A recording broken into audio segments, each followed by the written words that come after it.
What's going on, YouTube? It's your host, Bruce GNT, back with another video. And basically what we're going to do today is we're going to try to hit on a few points that I really want to address. The main topic of this video is going to be about the tariffs, especially the tariffs related to, China. So earlier this week, if you're not in the know, China had hit America with a retaliatory 84% tariff. And an hour ago, I want to say, per recording of this video, the US responded with 104% tariffs, while also pausing all other tariffs for other countries for around 90 days. So we might jump into that a little bit after, but there's a few points I really want to jump in on. So first, we're going to start off with Scott Bessent. He's the Treasury Secretary, and he kind of rolled up on NBC News and talked about why a recession really isn't going to happen within, the next few years. So we're going to let him speak a little bit now. I'm going to talk about the things that I really want to address. Now is Treasury Secretary Scott Bessent. Secretary Bessent, welcome back to Meet the Press. It's good to see you. It's great to have you back after a very big week. Let's start with the market reaction to President Trump's announcement of his tariffs. As I just laid out at the top of the program, the markets lost more than $6 trillion in value. Was this disruption always part of the plan, Mr. Secretary? Look, Chris, markets are organic. The animals, and you never know what the reaction is going to be. One thing that I can tell you as the Treasury Secretary, what I've been very impressed with is the market infrastructure, that we had record volume on Friday, and everything is working very smoothly, so the American people, they can be very take great comfort in that. And in terms of the market reaction, look, we get these short-term market reactions from time to time. The market consistently underestimates Donald Trump. I remember that in 2016, the night President Trump won, the market crashed. And it turned out he was going to be the most pro-business president in over a century, maybe in the history of the country. And we went on to very high after inflation returns for the next 4 years. Well, but this was the biggest two-day crash since the pandemic. The president on Saturday urging people, quote, to hang tough, saying it won't be easy. And I guess the big question on people's minds, Mr. Secretary, how difficult is it going to be?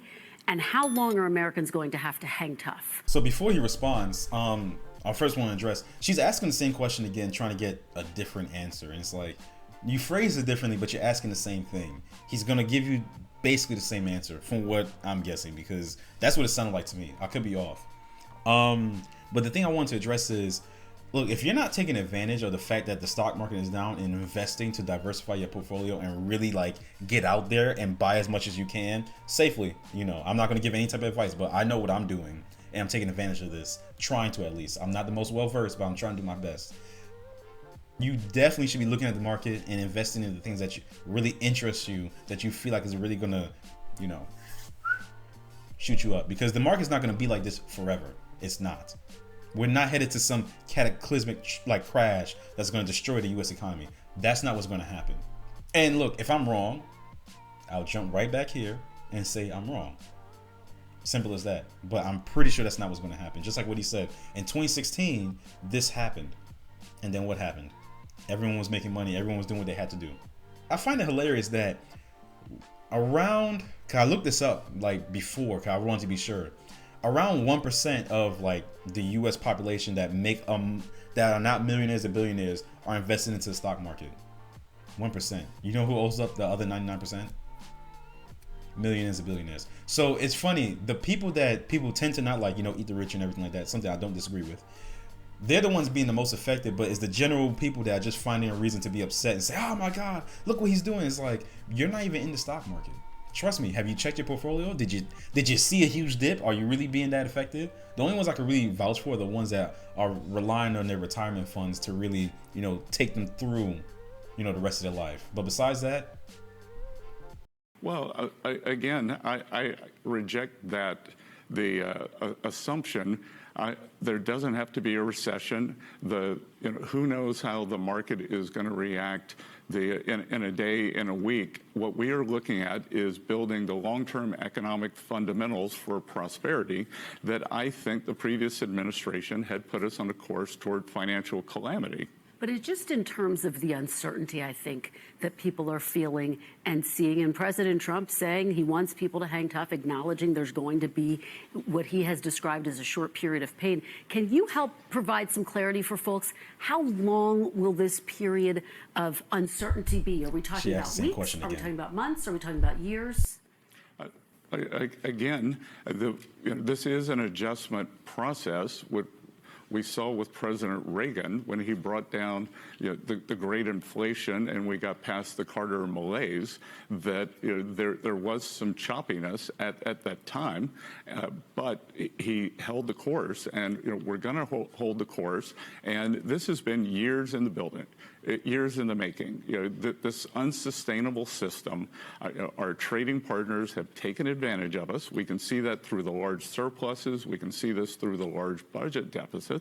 And also, Kristen, this is a national security problem, which we saw during COVID. We saw during COVID that optimal supply chains are not resilient. And what I could say is the only good outcome from COVID is it was a beta test for what would happen if our supply chains got broken. And President Trump has decided that we cannot be at risk like that for our crucial medicines, for semiconductors, for shipping. And we are going to move forward so the American people can know that they are going to have a more secure future. And yet... So to pretty much put that into layman's terms, right? What he's essentially saying is that when COVID happened, the United States, realized, holy shit, trade is down because, we're trying to limit contact, we're going through a global pandemic, and we don't make anything. The things that we need to sustain ourselves, the things that we needed to take care of the after effects of COVID, we didn't have any of. I remember I was hearing, I have a few friends in the medical field, they were talking about certain medical supplies that they needed, and I want to say tubing, I'm not too sure, I could be wrong. And we just didn't have anything. We didn't. A lot of people suffered because when it came to relying on ourselves and the things that we make, we realized, holy shit, we didn't do as much as we thought we did. We relied on too many outside entities to take care of us. And when all the chips were down, not saying it was their fault, but what I am saying is that we couldn't handle it and we suffered. And look, you could say what you want about Trump, but in my mind, the way it was explained right here, unless you just believe they're just lying, that makes the most sense to find a way. Hey, look, we need to reorganize ourselves and make sure that we're taking care of what we got going on over here, just in case something like this was to ever happen again, God forbid, or something along the lines of trade being cut off. We need to make sure that we can supply and support our citizens at a drop of a dime. That's all. And what's going on is that once you cut off the spigot, a lot of people get upset. One thing I learned in the military is that, and I think Elon Musk has said it, I hate the fact that I'm quoting him, but it's the true thing. No one complains when everyone's getting paid. Let's just say you're doing work and you're not really doing the work, but you're just getting paid for it. Trust me, you're not going to open your mouth and say, hey, look, I'm getting paid, and I haven't done anything. No, you're going to keep your mouth shut. But when everyone starts yelling and screaming and saying, hey, look, this isn't fair, when you turn that spigot off and no one gets paid, then that's when everyone's like, whoa, why am I not getting money? Look, you could talk about the way he's going about it might be a little bit off, but I feel like it's going to have the desired results. In actuality, towards the end of this video, we're going to talk about the results of what had happened related to that whole 90-day pause that Trump had enacted. How I think that this is going to be something that's going to be very fortuitous for us in the long run. And yes, there's a lot of people that are saying, oh, a lot of the Trump voters, they're regretting it. I knew from jump, based on what he was saying, because I paid attention, that the first few years of his presidency were not going to be sweet. It was not going to be an automatic, everything's going to be all sunshine and rainbows. I already knew that from jump, and I still voted for him because I'm not stupid. I already knew that things were going to be difficult. I don't shy away from difficult things. I walk towards adversity because at the end of the day, adversity breeds toughness, strength, resiliency, in my personal opinion. You could disagree.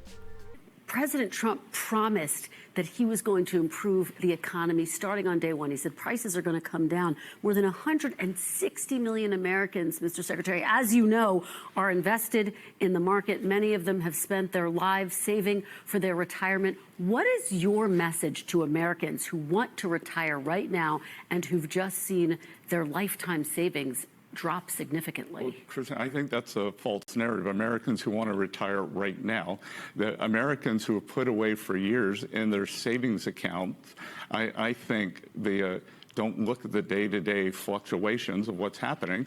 And, in fact, most Americans don't have everything in the market. Most Americans in a 401k have what's called a 60-40 account.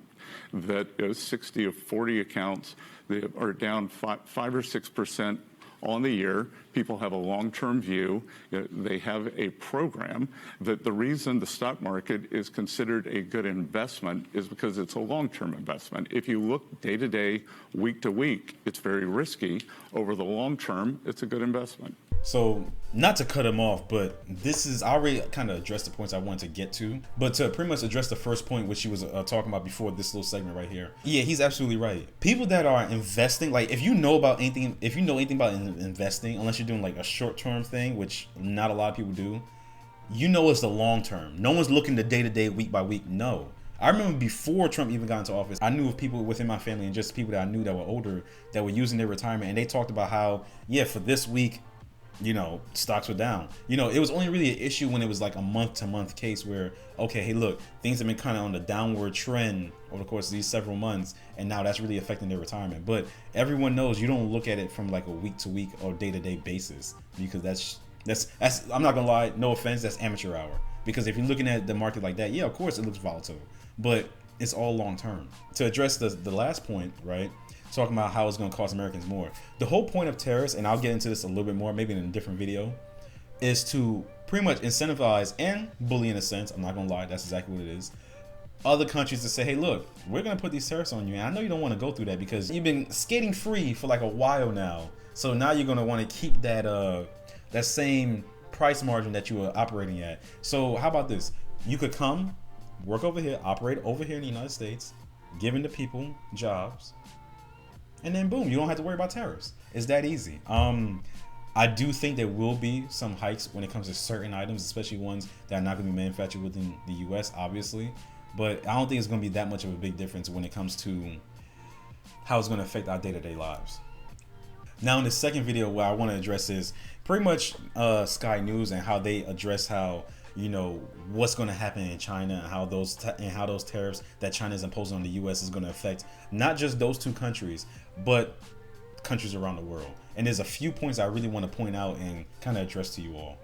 Now on there, well, in the last few moments, China has announced that they are, in return, going to bring in Chinese tariffs on US goods at the rate of 84%, and that will come into effect from April the 10th. That has come in just the last few moments. It's come from the Chinese Finance Ministry.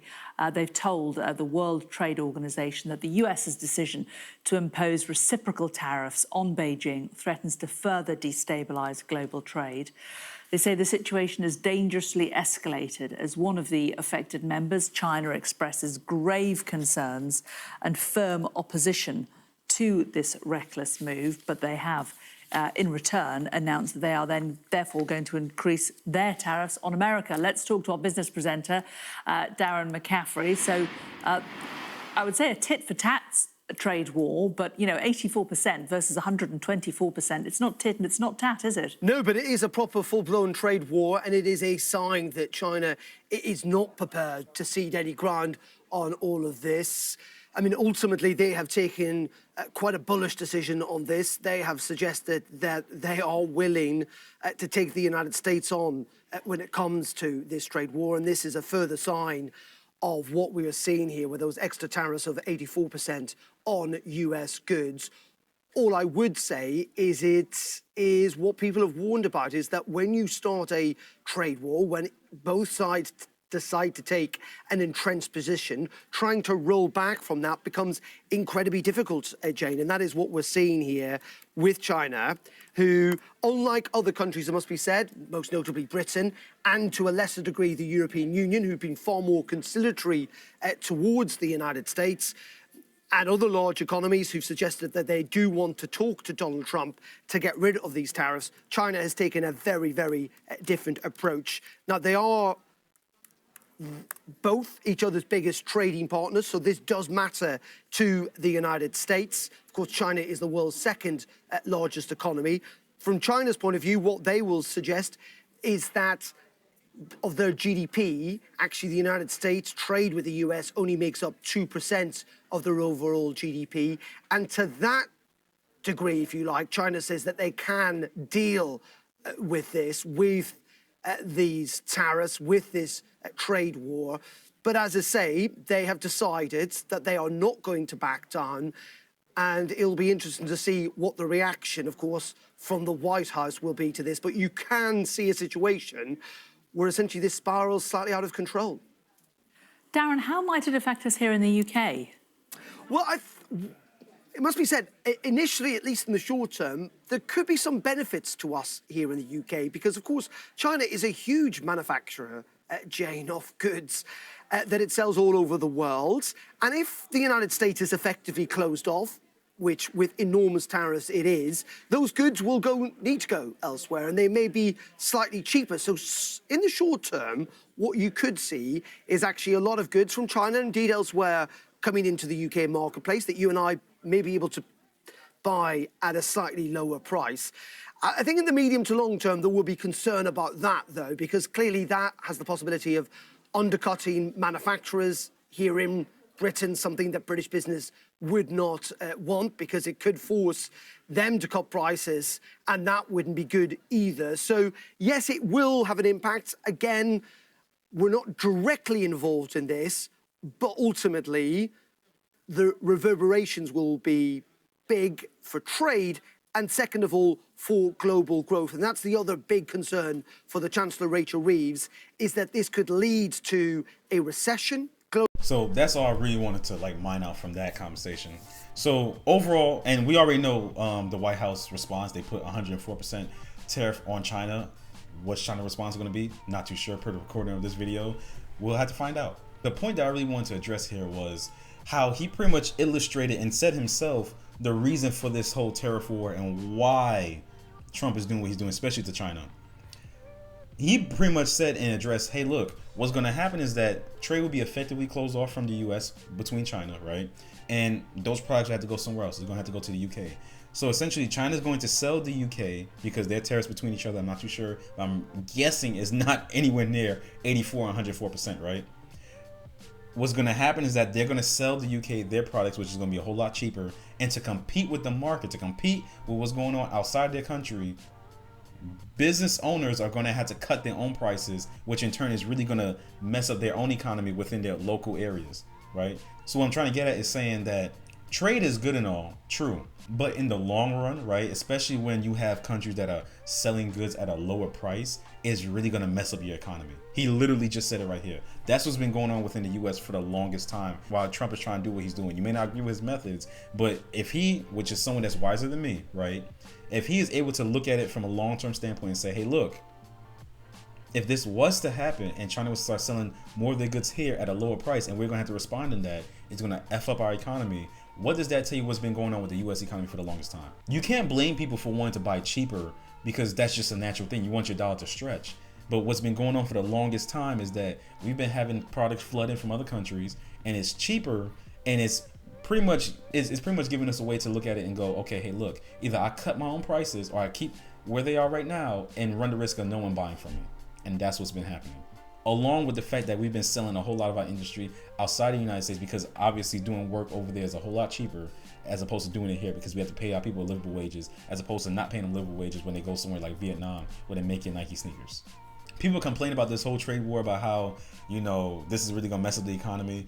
I thought you guys were against slave labor because essentially what's happening is that when we don't make things over here because there's no need to, because there's no incentive, because you could get it done cheaper over there, right? Hence, that's why they're doing it, like in Vietnam. That's slave labor. You do know that, right? I don't know. Maybe I'm off, but I'm just saying. So the next point I really want to talk about is how these countries have responded in kind to Trump's tariffs. And I think around 50 of them pretty much are in talks with him saying, hey, look, we want to talk and negotiate a little bit. We're going to talk about this whole 90-day pause and what that really means for the countries that are not China. They're essentially trying to, I guess, curry favor in a sense and negotiate what's going on with these tariffs. So let's not waste any time. Will Trump negotiate tariffs? 90-day pause issued as these countries asked to bargain. President Donald Trump said he was pausing the worst of his sweeping tariffs on other countries for 90 days Wednesday, today per recording of this video, citing the willingness of countries to negotiate with the Trump administration rather than retaliate after more than 75 countries reached out to the White House to negotiate. Okay, 25 more than what I said. And it had previously been unclear how long the tariffs would stay in effect while those talks stretched on. Key facts. Trump issued a 90-day pause Wednesday after his widespread tariffs. I want to mine out like the actual information that we really care about. There will now be a 10% baseline tariff rate on imported goods, the White House said Wednesday. Okay. Except for China, whose imports will face 100. Oh, wow. It's more than 104%. They ramped it up. Whose imports will face 125% tariff rate after the country imposed. Yeah, that's why. The Trump administration will now negotiate with other countries during the 90-day pause, Bessent said Wednesday, saying the negotiations are going to be bespoke and they're going to take some time. Okay, yeah. Virtually every country wants to negotiate with the U.S. over tariffs. Trump told reporters Monday, claiming foreign countries are offering things to us that we wouldn't have even thought of asking for. My thing is this. Unless you believe everything that comes out of this administration's mouth is a lie, which there are people that like that are, cool. Which countries have offered to negotiate with Trump on tariffs? South Korea, Israel, European Union, Japan, Bangladesh, Cambodia, United Kingdom, Vietnam, India, Taiwan, Indonesia, Lesotho, Australia, Argentina. Well, I'm not surprised about Israel because he's really trying to curry favor. Look, like I said before, the harder on that Israel and the U.S. have for each other, I don't fully understand it. I'll probably try to look into it. But yeah, I'm not surprised. The country that I really want to focus on are the ones where we get either a lot of our products or some of our most important products. So we're going to go through. The EU started imposing retaliatory tariffs on some U.S. imports Wednesday morning after suggesting it wanted to negotiate. The European Commission President Ursula von der Leyen, oh wow, powerful name, saying Monday that Europe has offered Trump 0 for 0 tariffs on industrial goods and the EU is always ready for a good deal. Trump suggested he was unlikely to take that deal, however, telling reporters Monday that whether that was a good enough offer for him. No, it's not. The EU has been very tough over the years. Italian Prime Minister Giorgia Meloni will visit the U.S. on April 17 to lead negotiations, Levitt said Tuesday. Japan. Trump asked his administration to start negotiations with Japanese government. Treasury Secretary Scott Bessent said Monday. After Trump said he spoke with Japanese Prime Minister Shigeru Ishiba, and the leader was sending a top team to the U.S. to negotiate on tariffs. Ishiba previously said he would urge Trump to drop his 24% tariffs on Japanese imports and would present a negotiation package that would include concessions to the U.S. on liquefied natural gas, cars, agriculture, and national security. So don't worry, guys. You're going to get your new Switch 2, and it's not going to be heavily tariffed, hopefully. But United Kingdom. British officials believe they could reach a deal to remove or reduce Trump's 10% tariff on the UK within weeks. According to Washington Post, as the government has already been in negotiation with the Trump administration, offering to lower tariffs on U.S. goods and preparing to offer a lower tax rate for American companies in the UK. Lower tax rates for us in the UK. So in other words, what that means is that they're pretty much saying, hey, look, scratch my back, I'll scratch yours. When your people come over to do business over here, which is going to help our economy, we're going to make it a little bit more easier and entice those that were maybe not too keen on coming to the UK to start a business to go over there and, obviously help the economy a little bit. We already spoke about Vietnam. All right. Yeah, because I'm pretty sure the Nike stock took a real tank when Trump had came out about his tariffs because Nike made in Vietnam. Slave labor. Remember that. All right, here we go. Taiwan.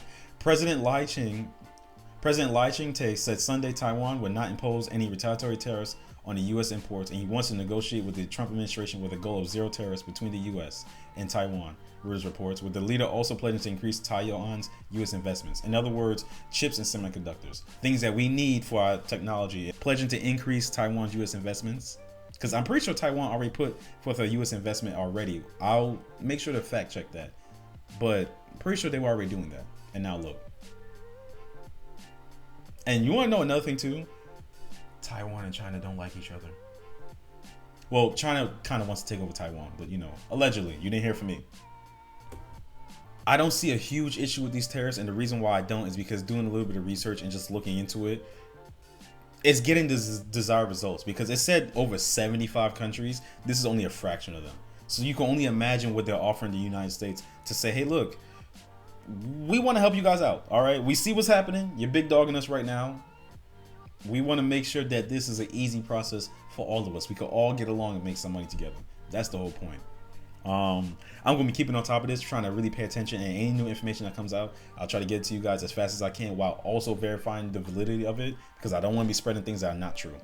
You guys already know the drill. If you enjoyed the video, leave a like, comment down below, tell me your thoughts. I mean, do you think I'm off? If you have any proof to show that I'm an idiot, I don't know what I'm talking about, put it down in the comments. Trust me, I'm not opposed to it. I'm not above reproach. And subscribe if you want more. Peace.